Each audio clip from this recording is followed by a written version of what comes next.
Vin, so it's been a big year for Kinesso. A lot of changes. Tell us a little bit about, the operation there, how it's developed, and where it's gone. Sure, and Andy, we talked about this earlier in the year when we did one of these, but I think the journey for Kinesso really started a few years back with the acquisition of Axiom, and again, we've been on that journey at IPG for the last few years now, and really with the understanding that data was going to be the key foundation for how we were going to identify audiences and drive addressability across the marketplace as we go forward into the future. And Kinesso came into being with an understanding that there was really this gap between ad tech and martech, in trying to connect the dots between how a back office organization or brand actually understands things like their CRM data and how that translates back into the ad tech world of how do you actually apply that to investment and media buying applications that are important for driving business outcomes for clients. And so it's been a journey, and we've accomplished a lot. We certainly have a long way to go after the first year that we've been around as Kinesso. Vin, just an operational question. So, do you guys basically support the IPG family? Do you work with brands directly?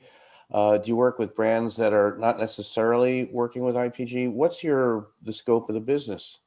Yeah, so it's kind of all encompassing, and so when we look at Kinesso as part of the IPG family, we really look at it in three components. Of course, there's the Axiom component, which we consider to be the data layer or the data foundation for both the overall internal organization of IPG as well as externally how we work with clients around data infrastructure and practices. Kinesso becomes that application layer of developing tools and again applications that will allow us to facilitate and translate sort of audience conversations from a client back into the media buying world. And then we look at Matterkind, of course, as that activation arm that helps us activate those audiences in actual campaigns for clients to again be able to drive results.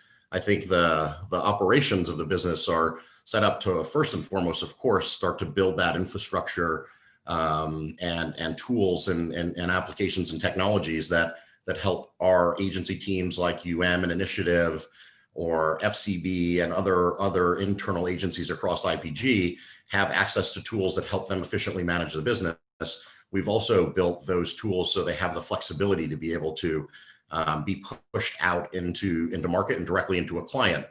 Certainly, we know that a lot of clients are taking more and more aspects of this ecosystem in-house, and we want to be prepared to have that flexibility to be able to help them through that journey as well. Vin, I wanted to, talk about TV investment automation, a big topic that we cover. Where, from your perspective, is that going? What's your role in it, and kind of what's exciting about technology platforms extending into automated TV buys? Yeah, so we spend a lot of time, and a good portion of my time is spent trying to figure out how to navigate the complexities of the TV landscape. And I think we've only scratched the surface on how automation will continue to help evolve our thinking around TV buying, as well as bring additional benefits to our advertising clients and partners.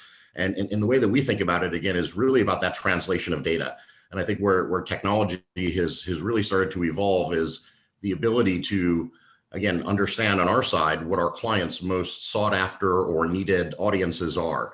We call them what high value audiences are that help drive their business. And the most important consumers based on the type of tactic that client is driving, for them to be able to engage with and have a conversation with. And so the technology allows us to first understand who those audiences are that are important to clients. I think more importantly, it's also the technology is built now to help build benefits of how do you translate those audiences back into a publisher's environment to make sure that you know how much of that audience is actually represented within that publisher's ecosystem and how much of that audience you can reach. In addition to that, I think the technology is also giving us signals that help us better understand those audiences in a publisher environment. So not just understanding how many of them are there, but also the types of behaviors or the actions they're taking within those environments help us get smarter about how we create intelligence to let our clients know how best to message and represent their brands within those environments that we're connecting to. So, Vin, it's been an extraordinary year and a year of innovation and growth for many of us in the community. What's exciting to you that's sort of on a positive note that's come out of this year?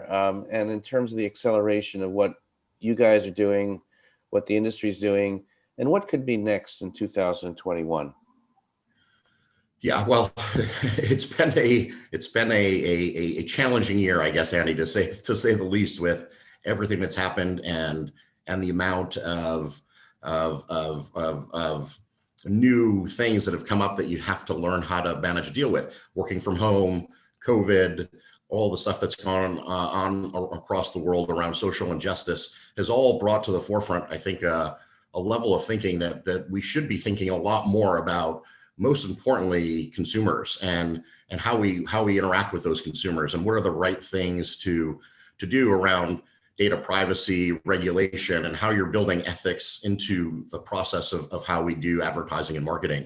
And I think, that's been an interesting avenue to have to navigate this year, and we've had to learn a lot of new things. And certainly, we've seen the pressures of regulation with GDPR and CCPA coming into market. I think now more than ever, there's a heightened level of sensitivity that how do we even go beyond that level to have ethics that are built into the way that we're advertising to consumers. And so I think taking that consumer mindset is an important step forward in how we need to think about the future.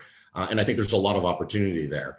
I think we spend a lot of time talking about things like digital responsibility and ethics and everything that we do, and how we can validate and verify the ways that we're working with partners. So we have with confidence the ability to surface those things back to clients, knowing that they're protected in those environments and how they engage with consumers because of the ways that the technology is connected to allow us to translate that conversation.